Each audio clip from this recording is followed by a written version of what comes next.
let's just go. Right, 5, 4, 3. Big ass smile on his face. Look at him.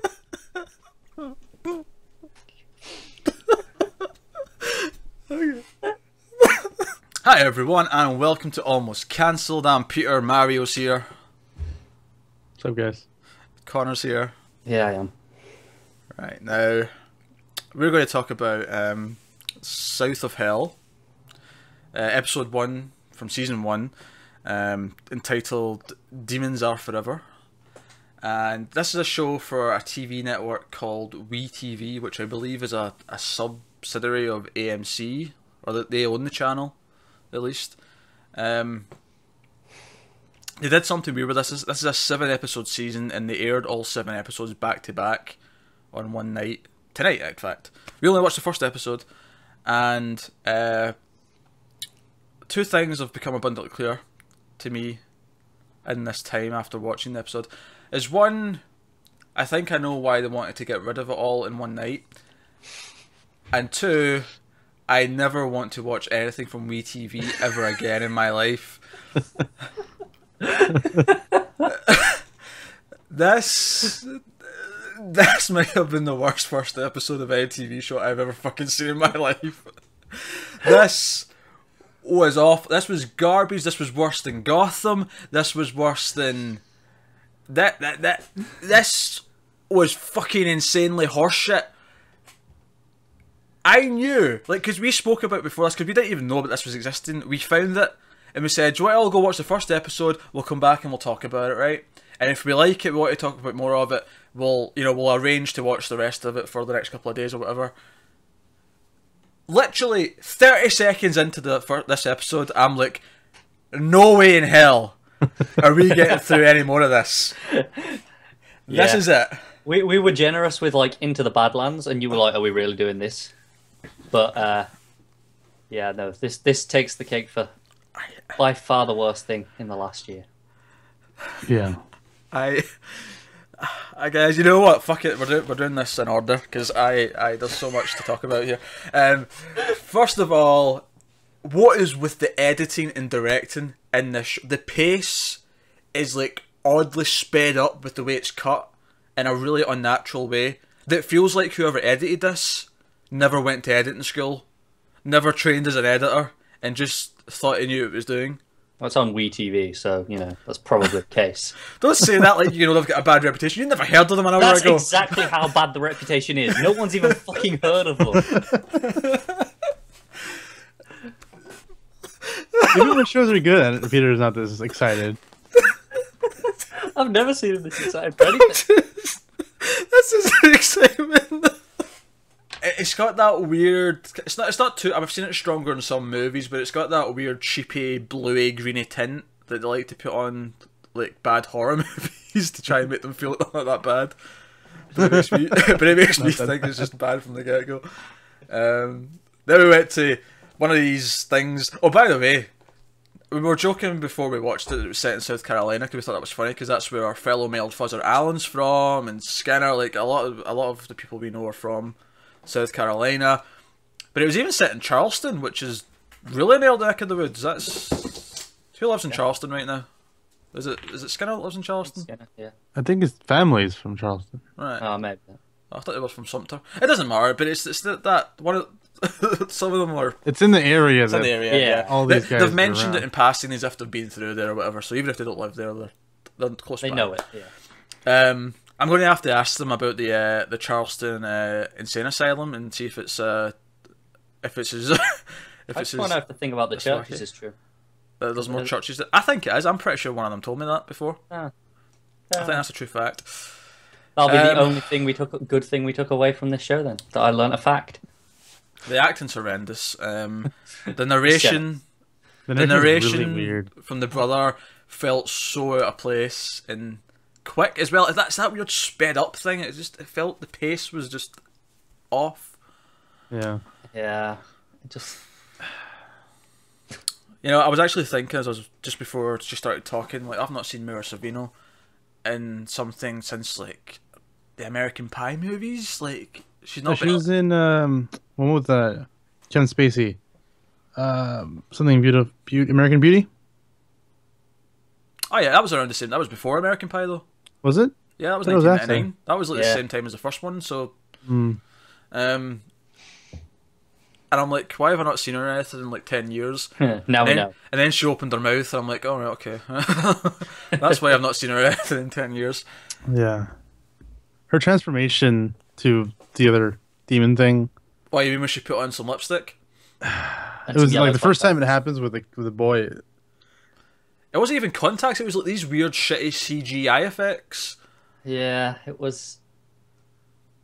I don't even have words for this show. It was like someone It's- painted. No, it was like someone got like the eyes out of like clip art and put them on top of these eyes. The kids' eyes were the worst thing I've ever seen on a TV show. Like, what was that? Hers were like, okay, not great, but at least they'd made some sort of effort to keep it consistent. His literally looked like someone had stuck googly eyes on top of him. Oh, we should probably mention the premise of this. Basically, she's possessed with a demon inside her, but she feeds that demon and keeps it at bay by performing like exorcisms, or she lets the demon out when there's another demon in the room, and the And it demon eats the demon. yeah, the demon feeds on the demon. Yeah, and that keeps. Also, it was inside, the demon's inside her, and she was like saying, oh, what did the other one do? Yet she can fucking talk to it like it's another one of her that just appears it every shows so up. often. What Yeah. the fuck? Oh, and also the demon can get her off, because we got a lovely scene where the demon version of her is rubbing one out for her. Because Just yeah, The Does. demons seem pretty horny all around, to be honest. well, that's a common demon trope, isn't it? Is that demons Oh, are well. horny devils, hence the expression, horny devils. God, where now, Connor, you obviously noticed this because of who you are. You're a sound guy. I noticed this Oh, the as well. mixing was fucking dreadful. I noticed this because maybe not to the same extent as you do with some other things. You'll notice really subtle things and other things that I won't notice. But I'm a movie TV Yeah. guy. I'm trained in this. I notice these things when it's apparent. I'm curious if Mario, particularly in the scene towards the end when the priest, after she went to the hospital and did the exorcism with the girl, which by the way, every line when they were possessed was just like, oh, we're doing our best impression of the Exorcist. Yeah. Yeah.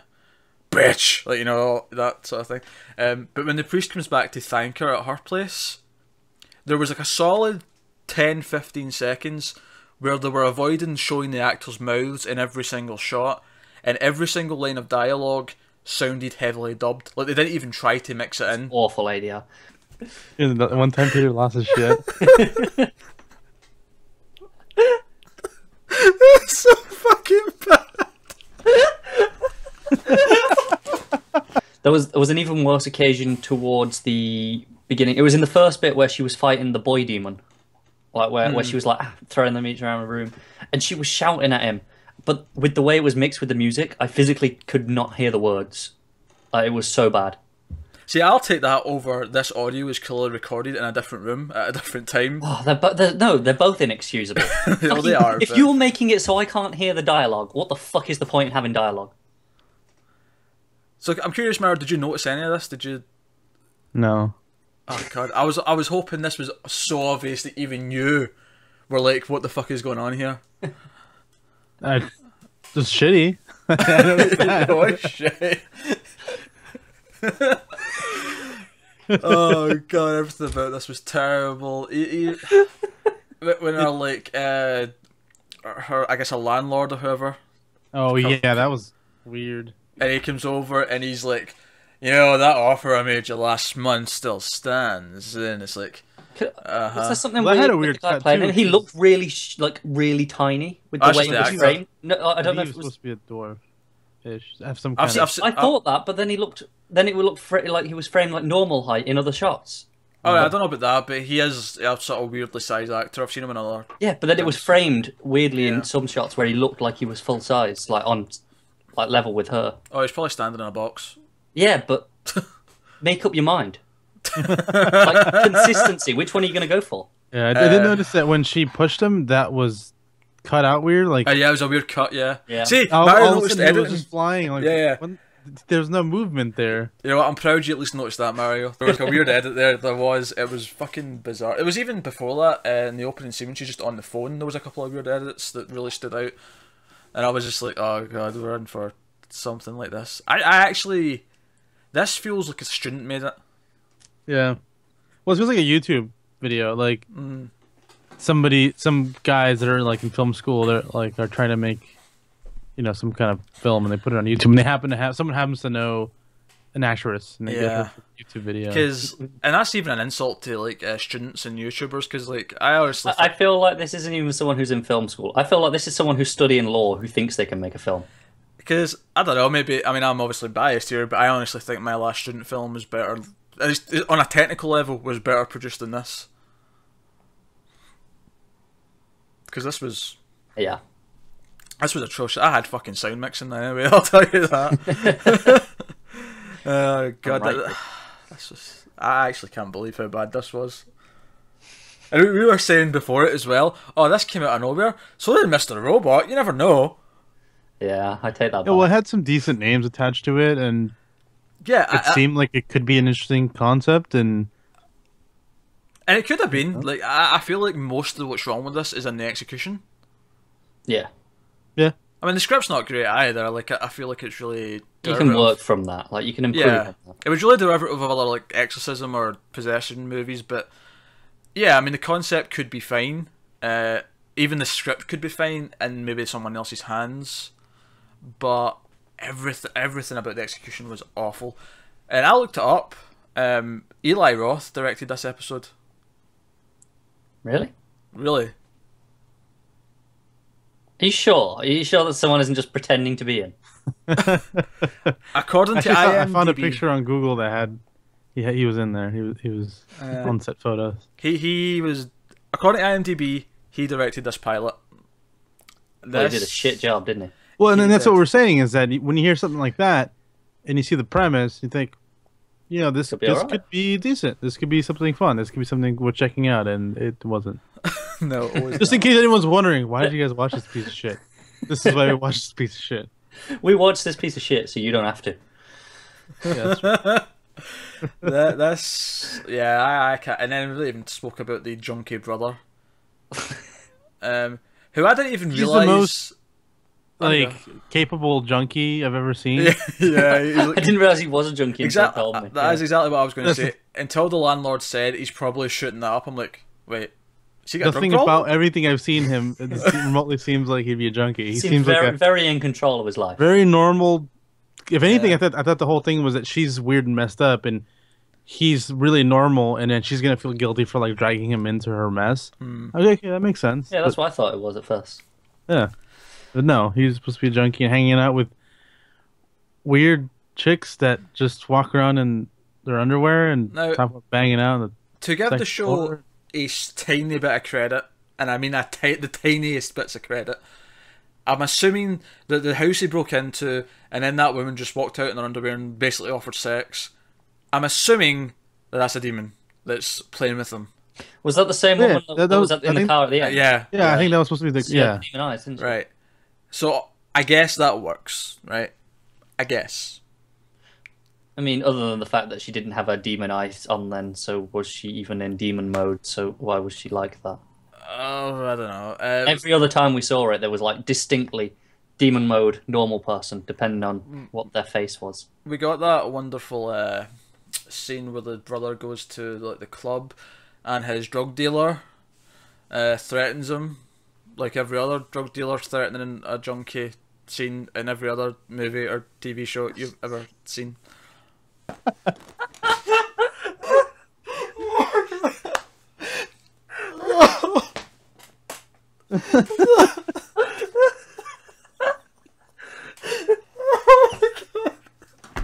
What was the priest doing? Like, he kind of just there, like, oh yeah, my daughter's fucked. Come and help her. Yeah.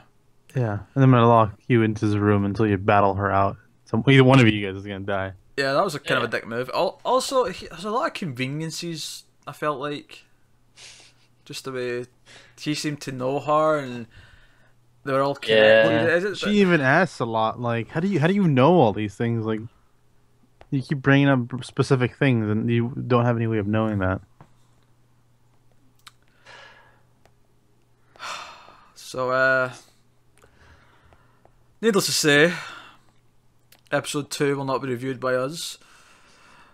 Not a fucking chance. I'm not gonna lie, 5 minutes into this, I was expecting one of you to message me and go, I can't finish this. I just can't do it. And I was going, no.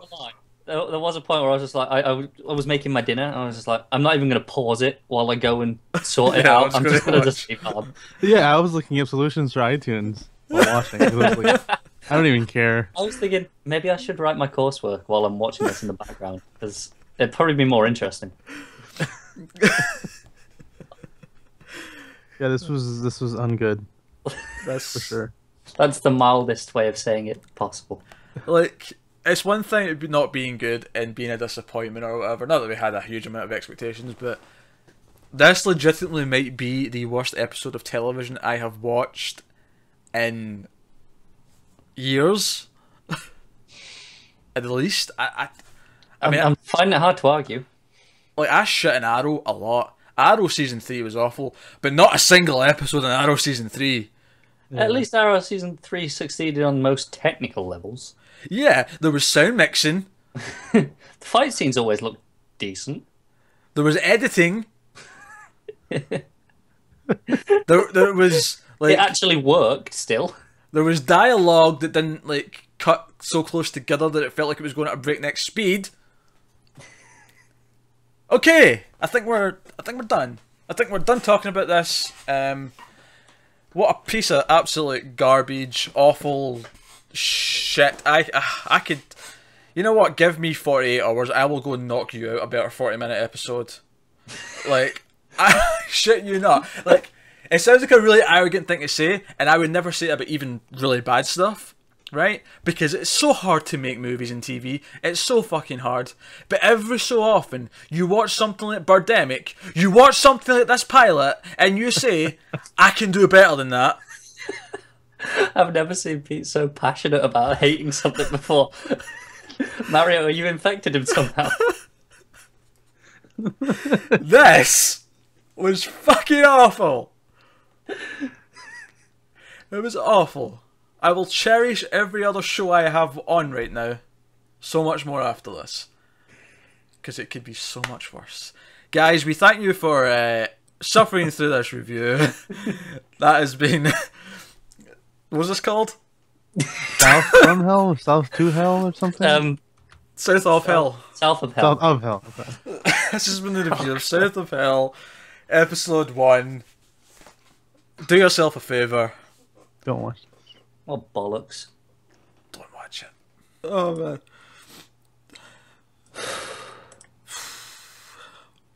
I think I just cried more than I've ever cried in my entire life.